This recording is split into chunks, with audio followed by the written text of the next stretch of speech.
El país definitivamente ha estado pendiente a lo que ocurrió durante la madrugada.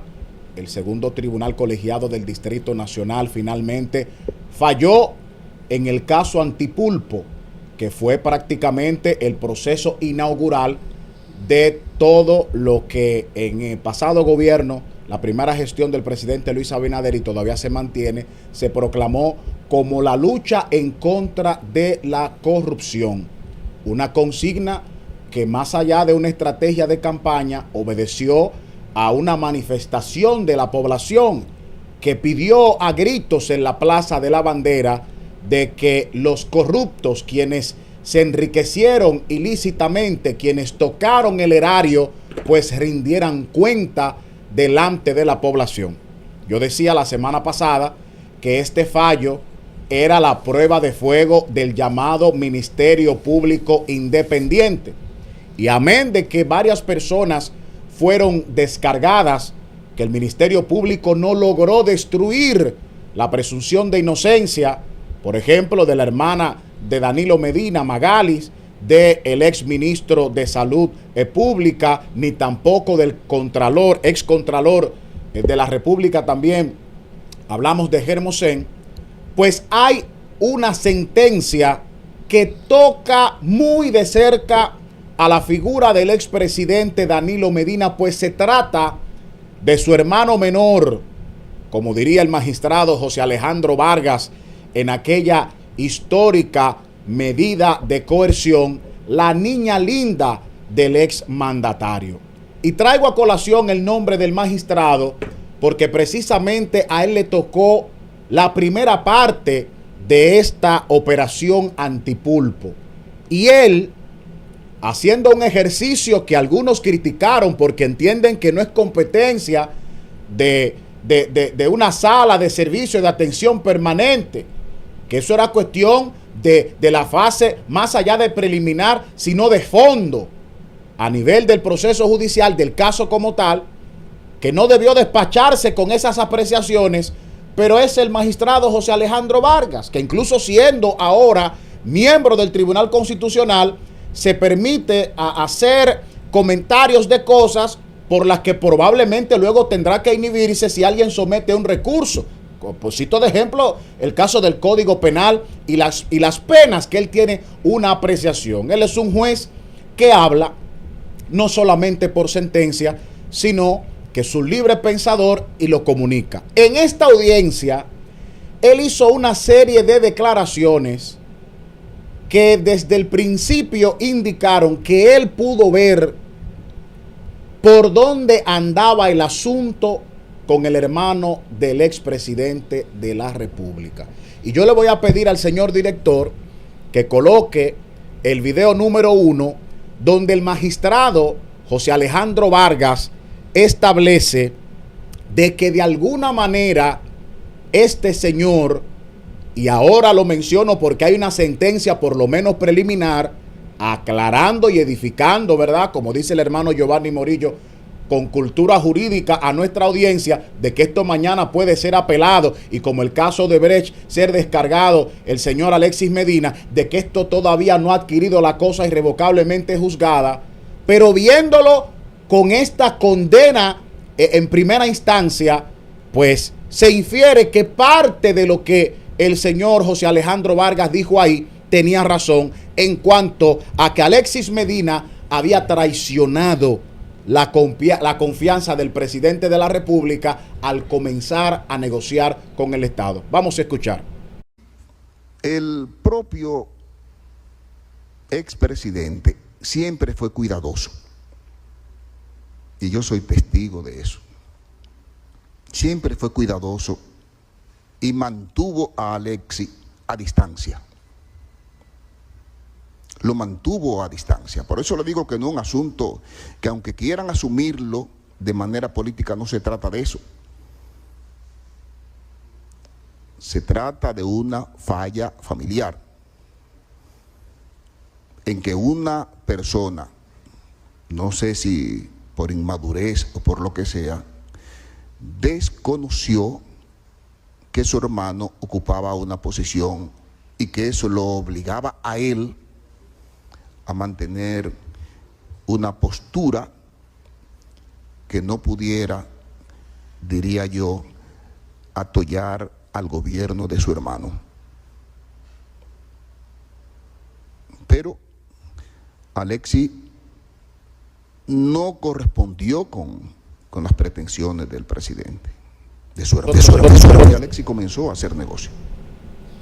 Ahí el magistrado Vargas dice de que los negocios de Alexis Medina eran notorios y que no solamente el Ministerio Público estaba fascinado en su procesamiento judicial, sino que las empresas que veían que continuamente cuando iban a concursar en las licitaciones conforme a lo que establece la ley 340-06 sobre compras y contrataciones públicas, que era favorecido precisamente la empresa, el oferente que estaba vinculado al hermano del expresidente Danilo Medina, pues también se sentían mal y de alguna manera celebraban que él mismo fuera llevado al banquillo de los acusados. Y ahí viene la pregunta de nosotros.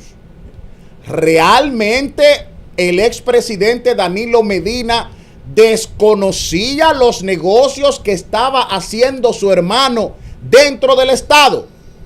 Vamos a escuchar el segundo video del magistrado, que duró más de 30 minutos motivando esta decisión de mandar a prisión preventiva. Nosotros hemos dicho aquí, aclaro, que estamos de acuerdo con el debido proceso y que esa prisión preventiva no tuvo razón de ser, porque al final ninguno de esos imputados, cuando le fue variada esta prisión preventiva, se ausentaron de sus juicios. He contado aquí la cantidad enorme de veces en la que me encuentro con ellos allá en los tribunales. Esa gente no se sustrajo del proceso, cumplió. Eso fue una prisión preventiva abusiva, innecesaria. Los allanamientos bochornosos, como comentamos al inicio de este programa. Pero, repito, ¿sabía el presidente de la República que su hermano estaba negociando con el Estado de la manera tan abierta y franca como lo hacía? Vamos a escuchar el video número 2, señor director, que es bastante breve. Alexis, y es la percepción que yo tengo, cuando se habla de funcionario, yo creo que Alexis mandaba más que los funcionarios. Mandaba más que los funcionarios. Esa es la percepción que yo tengo. Alejandro Vargas, pero no porque lo quiso decir él. En el juicio, en la audiencia de ese conocimiento de medida de coerción, que de una vez el exdirector de la OESOE, Francisco Pagán, comenzó a cantar más que Pavarotti, pues ahí reconoció que precisamente en esa institución mucha gente entendía que el jefe no era Pagán como director, sino que era Alexis Medina. Estoy hablando de lo que se ventiló en este largo proceso del caso Antipulpo. Y siendo un hombre que frecuentaba tanto las instituciones del Estado, que negoció con tantas instituciones del Estado, póngame la imagen ahí, la fotografía, y damos el crédito, señor director, AN Digital. Mire lo que dice ahí. Caso Alexis Medina. Se detectó, según el tribunal, o sea, el Ministerio Público pudo demostrar, según ese segundo tribunal colegiado del Distrito Nacional, que había soborno al suplir en EDESTE y la UERS, que era la unidad de electrificación rural, pero también la estafa en la policía con los combustibles. Y cómo una persona puede hacer tantos negocios con el Estado siendo hermano del presidente de la República y que nunca nadie le haya dicho al presidente: mire, fulano pasó por allá y le mandó saludos. No lo sabía.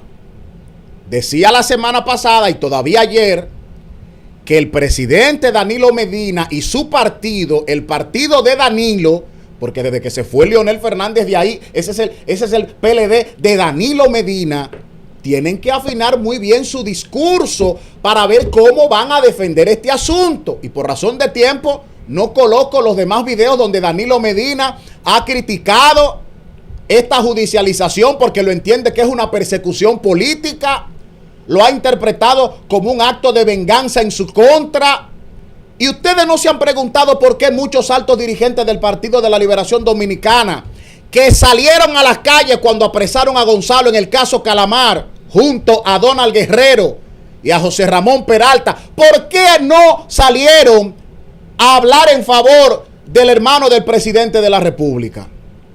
Oh, porque al igual que esos empresarios que veían esas licitaciones perdidas porque estaban compitiendo en una condición desventajosa por el tráfico de influencia, no fueron favorecidos. Muchos de esos funcionarios también se preguntaban, concho, pero yo hablé para que a fulanito que de los míos le ayudaran y no me lo ayudaron, pero fulano se lo quiere llevar todo. Entonces, ahí hay mucha gente que tampoco ahora va a salir a hablar en defensa de Alexis Medina. Y no sé qué reacción va a provocar esto en el expresidente de la República, ya con un partido bastante drenado y la Fuerza del Pueblo todos los días publicando de que le está juramentando dirigente. Es una situación delicada. Yo pudiera recomendarle el discurso. Todavía el caso sigue en los tribunales. Eso no ha adquirido la cosa irrevocablemente juzgada. Y mantener su narrativa, pero no se vaya muy lejos, porque ya hay una primera derrota, hay una condena en primera instancia. Y finalizo con otro videito más del magistrado José Alejandro Vargas. Repito, a pesar de que usted entienda que se extralimitó como juez, que apenas estaba ahí en la Oficina de Servicio de Atención Permanente del Distrito Nacional, viendo una pequeña medida de coerción, que no debía despacharse con eso. Ahora, todo lo que dijo usted no puede arrebatarle de que tiene sentido. Y que hoy ese segundo tribunal colegiado de alguna manera lo corrobora. Vamos a escuchar este último video para ir cerrando este comentario. Señor director, si lo tiene ahí, adelante. Consignación de presupuestos específicos que le correspondían a otras instituciones, se le llevaron al señor Pagán porque era el más arretado de todos. Otros no se atrevían a hacer eso, pero el señor Pagán sí. Porque yo tengo amigos que tienen con deudas públicas 5 o 6 años. Pero la suerte de Alexis es que él tuvo amigos que le saldaron esa deuda pública lo más rápido posible antes de que se fuera el gobierno. Y la pregunta que yo me hago es, ¿y si hubiera sido yo? Y todos esos ingenieros que dice el ingeniero Pagán que van a diario a cobrar ahí sus obras. Vuelva conmigo, señor director. ¿Usted escuchó lo que yo escuché? ¿Usted sabe ingenieros que durante la gestión del Partido de la Liberación Dominicana, durante esos 16 años del 2004 hasta el 2020, de manera ininterrumpida, ingenieros que incluso se quitaron la vida porque el pago no les llevó a tiempo, gente que cayó en depresión, en bancarrota, porque le aplicaban aquella frase que se le atribuye a Balaguer, ¿verdad?, de que las deudas viejas no se pagan en el Estado y que las nuevas hay que dejar que se pongan viejas. Oh, pero a Alexis Medina le pagaban de manera puntual, y dice Alejandro Vargas, un elemento que el Ministerio Público utiliza como punta de lanza. Cuando pierde el Partido de la Liberación Dominicana en el año 2020, antes de la transición al 16 de agosto, pues se le terminó de saldar lo que se le debía. ¡Oh! Y yo solamente estoy hablando del hermano del expresidente por la connotación política que eso tiene. Pero hay muchos actores, porque ahí se comprobó un fraude contra la institución, la Policía Nacional, y los incumbentes de esas instituciones. Y los incumbentes de esas instituciones, de esas gestiones. Algunos que ni siquiera fueron mencionados en ese expediente antipulpo de más de 3,000 páginas. Que no fueron mencionados en las poco más de 1,000 pruebas que el Ministerio Público introdujo ahí, o que introdujeron ahí todas las partes. Esto pica y se extiende, pero repito, Danilo Medina, ¿no sabía usted que había algo raro con su hermano? Que usted sale hoy a decir que es persecución política, como lo ha dicho en esto, que haya llamado hasta cobarde al presidente de la República y a la Procuraduría. Yo creo que aquí hay muchas anécdotas, muchas enseñanzas, muchos aprendizajes. También para los que hoy están gobernando.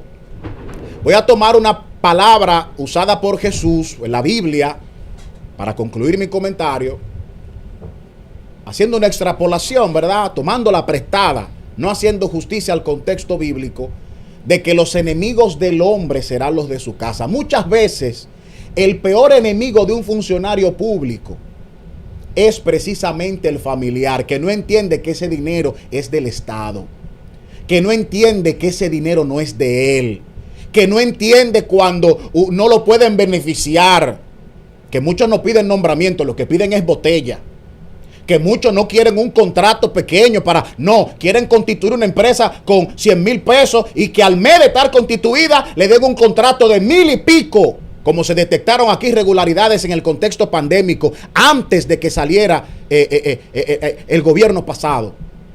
Todo eso es para que los funcionarios que hoy están en el poder entiendan de que hoy están gobernando y están tranquilos, pero mañana pueden ser ustedes. Miren el caso Jean Alain, inició el caso de Brecht metiendo preso a todo el mundo y luego le tocó a él. Así que piensen, porque esa misma sociedad que pide sangre hoy en contra de los exfuncionarios del Partido de la Liberación Dominicana y hasta familiares de los funcionarios, mañana, y desde ya lo están pidiendo, van a pedir la cabeza de los que hoy se atrevan a jugar con el dinero público. Despertar, política.